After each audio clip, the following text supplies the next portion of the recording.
जो चुने हुए प्रतिनिधि है उनको सरकार अपने चहेते को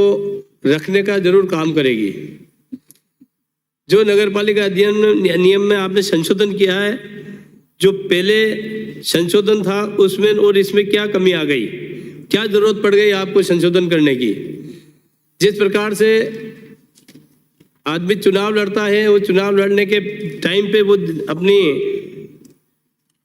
नगरपालिका हो या पंचायत राज हो, जो भी अपने उस घोषणा पत्र में लिखता है, अगर उसमें कोई गलती है तो उसी टाइम पे 24 घंटे के अंदर उसका फॉर्म रिजेक्ट हो जाता है। और अगर उसमें कोई और कमी रहती है,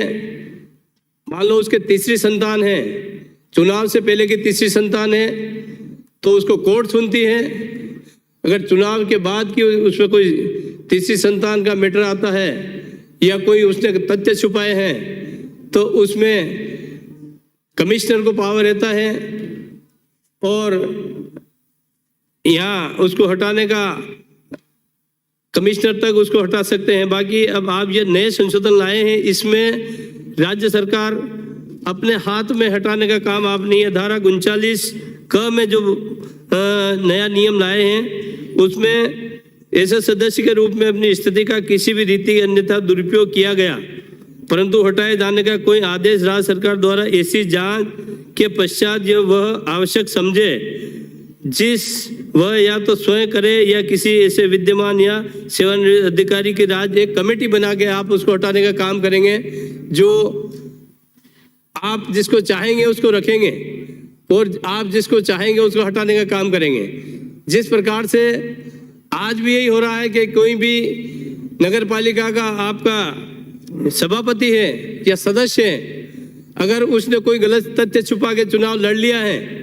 और उसकी फाइल आपके यहाँ चलती है, तो आपका सदस्य तो वो लगातार चलता रहेगा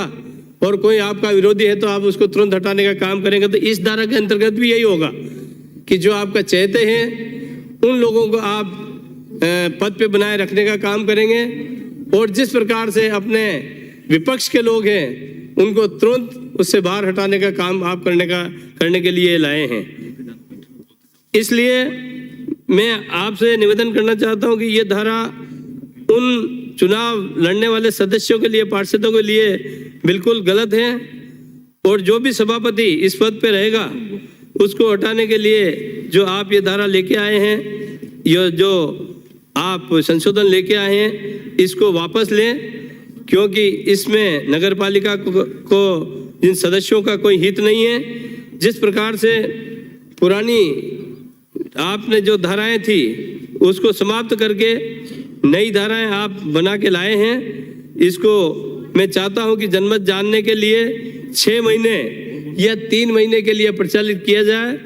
और इसे जनमत जानने के लिए आप 6 महीने के लिए प्रचलित करें और इस नियम को वापस जनमत जानने के लिए जनता के बीच में भेजा जाए। श्री फूल सिंह मीणा। माननीय सभापति महोदय, राजस्थान नगरपालिका संशोधन विधेयक 2023 सरकार यह छोटा छोटा संशोधन लाया जाता है। इसके लिए, इस बिल के लिए जब कोई संशोधन के लिए प्रचलित करना है या इसको लाना है तो इसके बारे में पूरी जानकारी लेके इसमें